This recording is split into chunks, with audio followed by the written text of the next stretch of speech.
This morning we are going to go to the toilet. The charge was not good. The question is, how good a job have they done in repairing it? I know they're very expensive. Well, that was rather disappointing.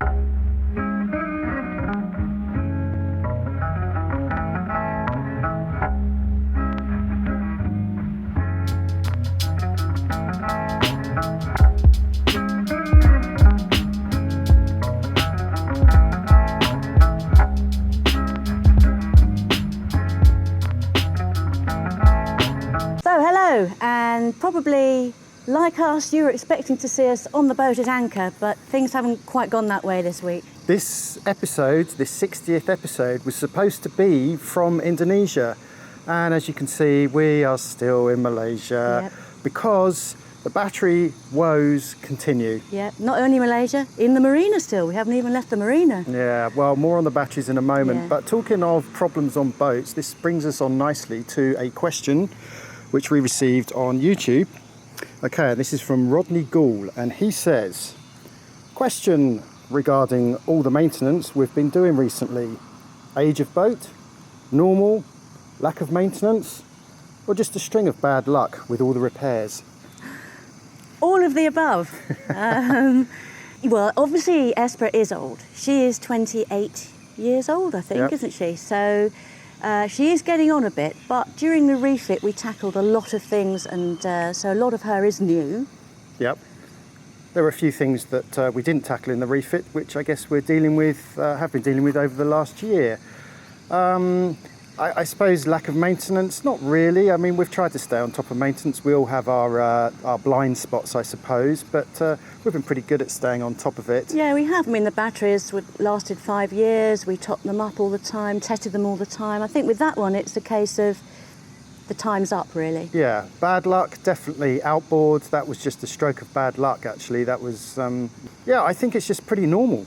This is normal. This is what boat ownership is all about. It is all about boat maintenance, and there are so many systems on the boat that go wrong and die of old age that we have to tend to them, and that's just the way it is. Yeah, they don't always stop you from going anywhere, and you don't always get them all at the same time like this. I think it's a bit of bad luck that they've all happened at exactly the same time and at exactly the time when we want to go on passage.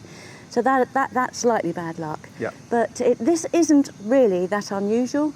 And if you sit in a bar in any yachty area at night, you will hear yachties discussing what's wrong with their boat right now. Yep. Anyway, talking of shitty situations, how about looking at some toilet woes? This morning we are going to go to the toilet. This is the big leak that we have. My able assistant is awaiting for us in the head, so Elizabeth, can you explain what's going on? Yeah, we have a leak. We have a leak from the waste pipe. It was a tiny little leak a couple of weeks ago. We thought we'd sorted it, but we haven't, because it's come back and it's worse. So we need to take the waste pipe out. It's one of the jobs that all yachties hate pretty much more than any other job in the world.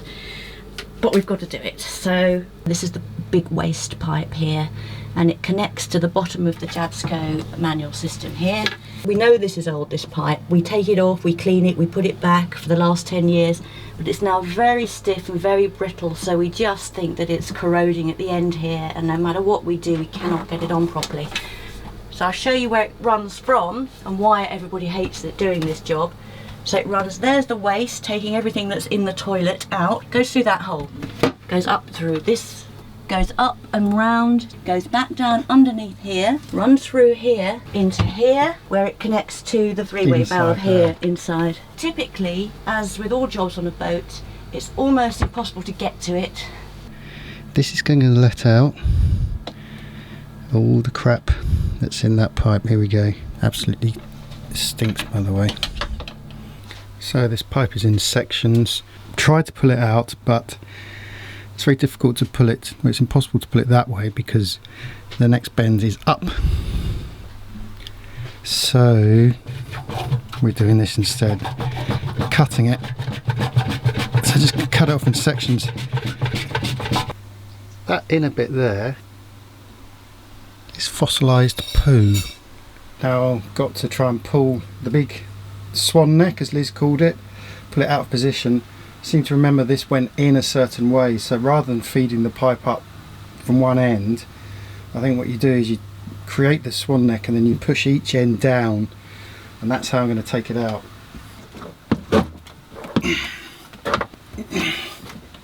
It's coming. Yes. There we go. Ooh, stinks. Horrible. It smells horrible. Disgusting. Well, it's a toilet. Sunny Pump Extra Odour Shield 5-year warranty, which means our toilet will be odour free for 5 years, even after Liz has used it. And Millie. Okay, time to fit the new pipe. Dare I say it, this is almost a pleasure to deal with. I say almost because I think, like most yachties, I hate plumbing. Plumbing is a real pain in the butt because it normally involves tight pipes like this. So come back to me in 10 minutes and see how I'm getting on. Well, look at that, not even 5 minutes. There we go, that's pretty good. Now, whilst I'm here, I thought I'd talk about D-clamps versus what we call in the UK Jubilee clips, which are also known as hose clamps. That is what we call a D-clamp. These are far more robust than the standard hose clamp or Jubilee clip. They don't strip like these do.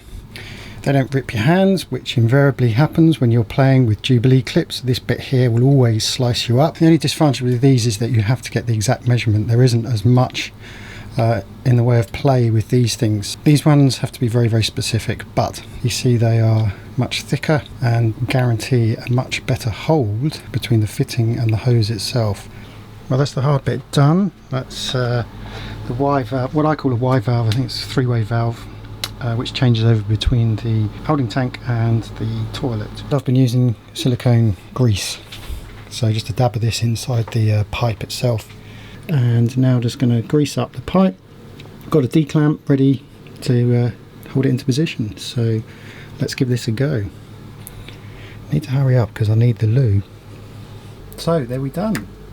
I think going to test it in a minute, and it took all of about 2 hours, which is far less time than I was expecting, and it's all down to this beautiful pipe, this very nice Italian beautiful pipe, which is flexible and it goes on the ends nicely. Having the 2 D-clamps at either end, much better than hose clamps. This means I can go to the toilet.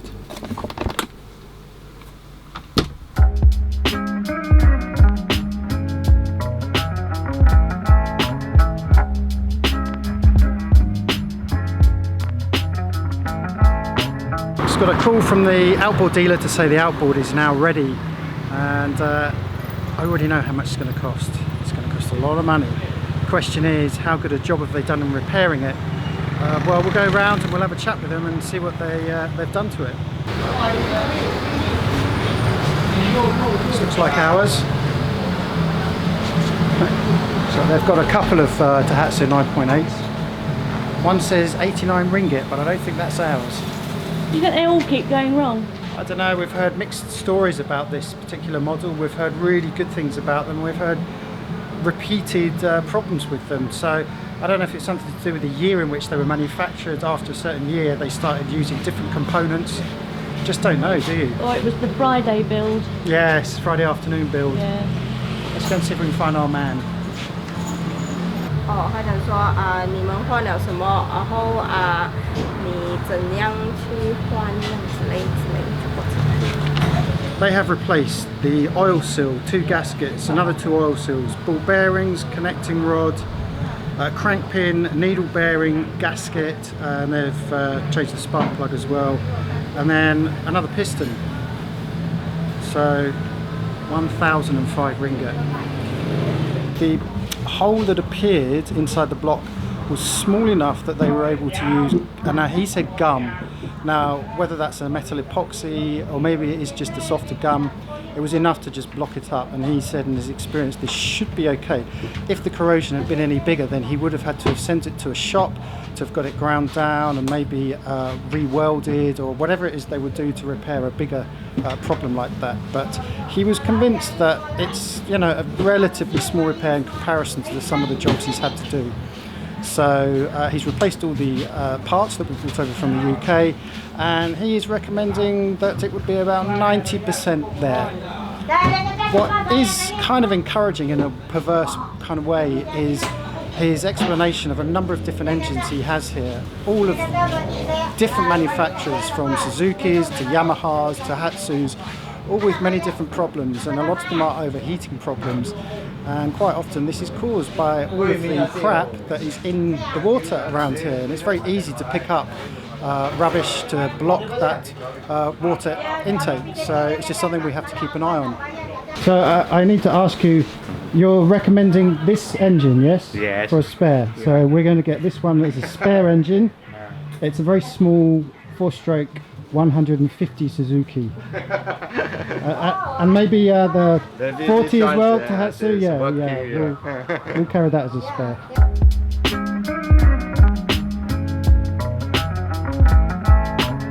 What are we doing then today? We're going to go get our batteries. Well, we're going to go and pay for our batteries, and then they're going to deliver them and take the old ones away. What do you know about our new batteries? What do you mean? Well, what type are they? I know they're very expensive. They're AGMs, and there's a chandlery just around the corner that sells them, so we had to order an extra one because he only had 2 in stock. So we're going to go around and check that they're all okay with the multimeter, and then Liz is going to cry as she pays for them.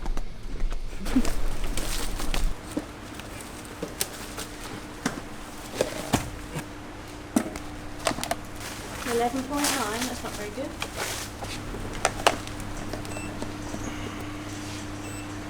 $11.79. Well, that was rather disappointing. What happened, Elizabeth? You very cleverly took the multimeter along, and we were able to open the boxes.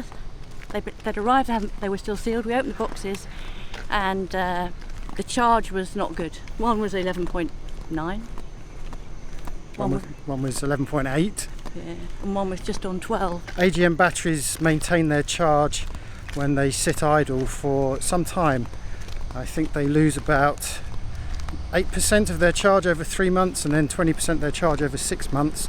So we need to do some calculations. He's going to charge them up, but we also looked at the 100 amp hour battery that he received in the same consignment, and that was sitting at 12.8, which is what we were expecting. So that's what we would expect, and I'm just not comfortable spending especially when you're spending dollars. Yeah. Even our last ones, our little 6-volt batteries, we got them in India with some Indian make. They were fine, and they've been good for 5 years. Yeah, well, that's the other alternative, is to go back to the 6-volt option.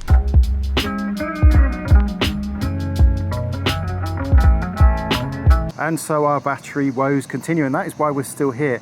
Just to give you a little bit of context as to why we're going for these 134s, they're an unusual shape, and they're the only batteries that really fit into our funny battery compartment. And we could have gone for the 100 amp hour batteries, but we would have to have only put in 3, which means that we only had 300 amp hours, which is not enough for us. So, and also because they're such an unusual shape, they're not in such high demand, which means the turnover isn't as high on these things, which is possibly why they have been sitting in the warehouse for... Could have been for ages, we just don't know, We just don't know, I mean, that's the problem. The guy in the chandlery actually got in touch with us a couple of days later to explain that they didn't come with a date stamp. So, I ask you, would you put in 3 batteries all sitting at 11.8 volts with an unknown history? Well, you know, call us naive and call us cautious, but we're putting the 134 AGMs on hold for the moment. Yeah, so the next thing to do is to look at, we have found that you can get some Trojan 6 volts here on the island, which would be a straightforward swap from what we've got to exactly the same. So they are a lot more expensive, but I think we're just going to have to bite the bullet, and we're going to go and have a look at them.